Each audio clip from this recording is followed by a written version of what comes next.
দর্শক আসসালামু আলাইকুম। ব্রিটেনের রাজনৈতিক অঙ্গনে বড় ধরনের নাটকীয় পরিবর্তন দেখা দিয়েছে। প্রধানমন্ত্রী স্যার কিয়ার স্টারমার ঘোষণা দিয়েছেন তিনি লেবার পার্টির নেতা হিসেবে পদত্যাগ করছেন এবং ইতিমধ্যেই রাজা তৃতীয় চার্লসকে তার সিদ্ধান্তের কথা জানিয়েছেন। এক আবেগঘন বক্তব্যে স্টারমার বলেন তিনি তার সংসদীয় দলের মতামত শুনেছেন এবং উপলব্ধি করেছেন আগামী সাধারণ নির্বাচনে দলকে নেতৃত্ব দেওয়ার জন্য তিনি আর সবচেয়ে উপযুক্ত ব্যক্তি হিসেবে বিবেচিত হচ্ছেন না। সেই সিদ্ধান্তকে সম্মান জানিয়ে তিনি নেতৃত্ব ছাড়ার ঘোষণা দেন। তবে নতুন নেতা নির্বাচিত না হওয়া পর্যন্ত তিনি প্রধানমন্ত্রী হিসেবে দায়িত্ব পালন করবেন। তিনি বলেন ক্ষমতা হস্তান্তর যেন সুশৃঙ্খলভাবে সম্পন্ন হয় সেজন্য তিনি সর্বোচ্চ চেষ্টা করবেন এবং যিনি তার স্থলাভিষিক্ত হবেন তাকে পূর্ণ সমর্থন দেবেন। লেবার পার্টির নতুন নেতা নির্বাচনের প্রক্রিয়া আগামী 9 জুলাই শুরু হবে। মনোনয়ন জমা দেওয়ার শেষ সময় 16 জুলাই।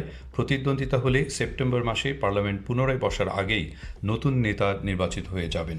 বক্তব্যের এক পর্যায়ে আবেগপ্রবণ হয়ে পড়েন স্টারমার। তিনি তার স্ত্রী ভিক্টোরিয়াকে ধন্যবাদ জানিয়ে বলেন জীবনের ভালো ও খারাপ সময়ে তিনি সবসময় তার পাশে ছিলেন। তিনি আরও বলেন প্রধানমন্ত্রী হিসেবে দেশের সবচেয়ে বড় দায়িত্ব পালন করার পর এখন তিনি তার পরিবারের সঙ্গে আরও বেশি সময় কাটাতে চান এবং একজন ভালো স্বামী ও বাবা হওয়ার দিকে মনোযোগ দিতে চান।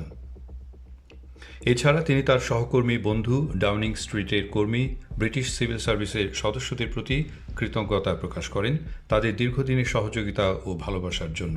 অন্যদিকে এই ঘোষণার পরপরই রাজনৈতিক প্রতিক্রিয়া শুরু হয়েছে।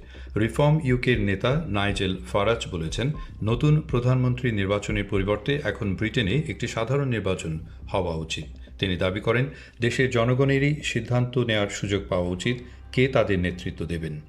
স্টারমারের এই সিদ্ধান্ত ব্রিটিশ রাজনীতিতে নতুন এক অধ্যায়ের সূচনা করতে যাচ্ছে। এখন প্রশ্ন একটাই, লেবার পার্টির পরবর্তী নেতা কে হবেন এবং তিনি কি দলকে আগামী নির্বাচনে সফলভাবে নেতৃত্ব দিতে পারবেন?